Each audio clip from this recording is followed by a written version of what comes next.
Hello,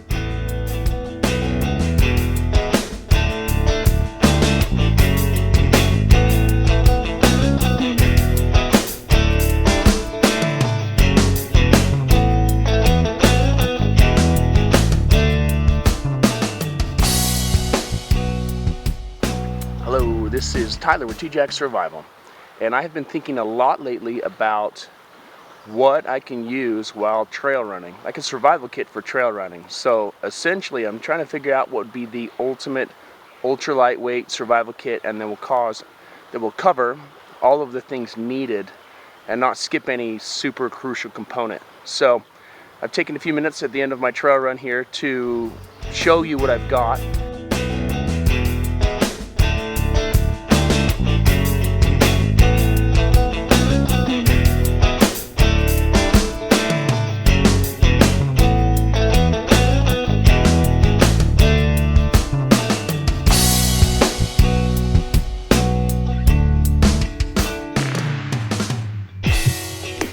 So a while ago I did an impromptu fire striker video, and I didn't really show the components of the kit, but this is a super small kit. It's called a Spy Belt.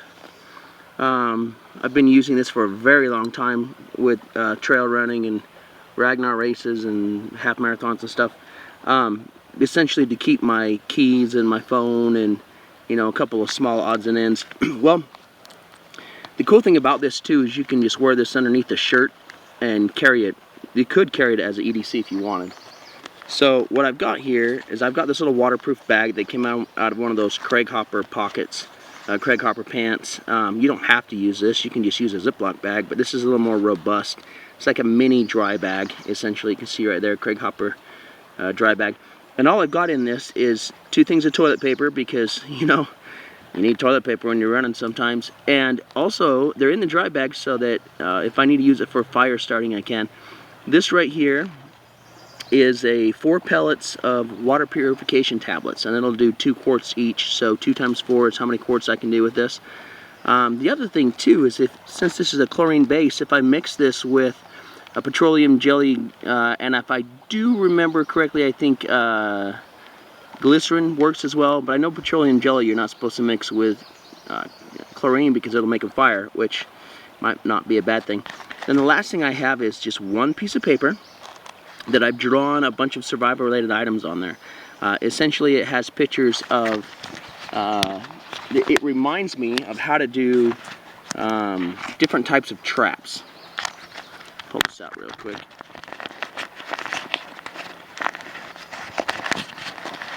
Maybe. Come here, Tess.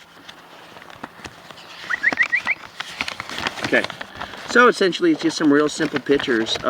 That's actually to tell you, I don't even know what to call it. It's a stick you put in the ground to tell you north, south, east, and west based on the shadow. This is a snare. This is a reminder that I can use a fire straw and an ember to make a bowl. Sometimes you sit and think, oh, I don't have a bowl, but you don't stop and think, well, I can make one. Anyway, a couple different versions of traps. That's the Paiute deadfall. I usually like to make the figure 4 deadfall because it doesn't involve any string. The Paiute ends up working a little bit better though because it's more responsive. Anyway, but ultimately, if I need to use this, I can also burn it when I'm done. So that's a couple versions of kindling in a little pocket right there. Okay, now the rest of the stuff in the kit that I've got is some wire. This is just trip wire from an Army Navy surplus store. You can do a lot of stuff with this. You can lash a spear to the tip of a stick. You can make snares. You can tie things up, make baskets, all sorts of stuff. So just a little chunk of wire, doesn't weigh very much at all, but it has multiple uses. For a cerium stick, what I like to do with this stick is, you can see this kind of a ground spot. I'll ground a little pile of chunks of metal, and then I'll flip it over and I'll strike those metal on fire, and it's like an after effect of fire, so it ends up making the fire really well. And this is some live fire. You can get this stuff off of BladeHQ.com. If I remember correct, it's the same guys that make the Emberlit stove. Essentially, and this is a really cool little tin because you could actually make char cloth with it after you use this stuff if you wanted. But essentially this has got some sort of, I don't know if it's petroleum jelly or what it is, but some sort of flammable something in some type of cotton related something. So anyway, there's that. And then I've got, the last thing I've got in here is a knife. Now this is a neck knife. I made it into a neck knife so that I have a little bit of 550 cord or parachute cord. And it's just the case that it comes with. You can make a Kydex one if you wanted, but I like how soft it is. It doesn't rub against you when you're running. I kind of think the if it's comfortable enough that you can run 5-10 miles in it, then it's comfortable enough for a survivor related anything else. This is the Essie Kendaroo. I demoed this on Blade HQ's channel on the Backcountry Bug Out. This is about 2 years ago we did this.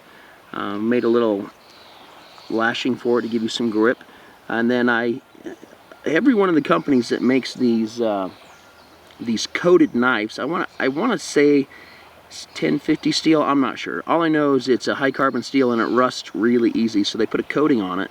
But the problem is you can't run a fire striker unless you run a Dremel tool on the back of that. So I've run a Dremel tool on the back of that so that I can get some fire. There we go. Anyway, so that gives me a little knife. I can skin stuff with this. I can put it on the tip of a spear. There's so many different things that I could do. The way you would put this on a spear is you either use this existing string, use the wire, make your own string. Here's some natural cordage I made out of some dogbane or dogwood bark. Anyway, you put that on there, and then put the spear on the tip like this, and then off to the side right here, you're going to add a hook facing in this way, and another hook over here. And you just carve this out of alder or some sort of harder wood or whatever. And another hook facing that way, so when it stabs the fish, those hooks will grab into it, and you can just run it through it sideways, and those hooks will hang on to it. Or you can pin the fish to the ground if you get them low enough in the water. So anyway, I figure I've covered all the major essentials. Water. So what I intend on doing in the future is getting a little Sawyer Mini that I can carry with me, or a Life Straw, or some other little miniature device that I can literally drink out of the water as I run, so that I don't even need to bring water with me. What I have for now is this little chest rig. You can kind of see this chest rig. I've got phone and some dog repellent right there, some mace. This is a little pocket that I put my camera and some shot blocks in there, a little bit of food. And then on my back here I've got a water bottle. So that water bottle, now this backpack device is just made to carry stuff when you're doing long distance runs that are supported, so that you don't have to carry your water. But I like to carry my water in it, and basically I have one of these little folding bags. I guess this is made by GSI Outdoors. And, you know, realistically, it weighs about as much as the water that's in it. Once I empty this thing out, I can't even feel it. So you could put 2 or 3 of these on you and carry a lot of water, or you could empty them out and carry almost no weight. So since this is kind of an ultralight attempt, that's basically what I'm doing with it. And again, that just goes right here in my back pocket. Just like that. It kind of counterbalances everything else. Alright. Well, thank you for watching my quick video. I've started a bunch of fires in the other videos, so I'm not going to bother with one today because I actually got to get back. Oh, before I forget, one other thing that I got just recently too is this Suunto Clipper. C-L-I-P-P-E-R. And most of these little most of these compasses really don't work. This one, as you can tell as I turn it, is working correctly. Okay? Very, very responsive compass. Get a focus on that. So, and I pretty much wear this thing 24 hours a day, 7 days a week. Got my watch there, compass on the bottom, nice and comfortable. I can articulate my hand or whatever, loosen it up if I need to. But it ends up being a nice way to tell which direction's north. And that's not as big of an issue here in Utah, where I can just look at the mountains and figure it out. But I did a lot of trail running when I was with the military in Georgia, in places that I'd never been, and I did a bunch of trail running down in Florida. And you get in the trees, and the trails are like a web. Yeah, I went out for a 3-mile run one day and ended up doing 8 miles going over to the highway and coming back because I couldn't find my way back on the trail. Later on, I bought a GPS watch. I don't have that GPS watch now, but for 15 bucks, that little guy can tell you which direction is north, and you know where you came from if you're smart enough to just do some very, very basic land navigation. Of course, another thing that you can do is get a magnetic pin and figure out which direction's north, but you need to make sure that you know which direction that magnetic pin points before you use it in the field. Otherwise, you won't know if it's pointing north or south. There's a couple different things you can do, but it's just real handy having having a compass on your watch all the time, or getting a GPS watch, which I need to replace. Anyway, if you've got any ultralight kits, please post your videos of them below. Post your comments on them if you've got suggestions or ideas how I can improve mine. I want to hear. If you have questions about it, post that and I'll do a video too. So please subscribe, leave comments, share it, all that fun stuff. And thank you for watching TJX Survival.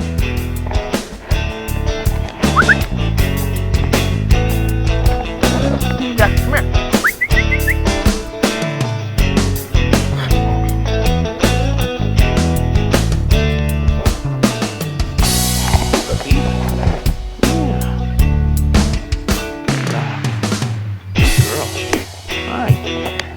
Hi.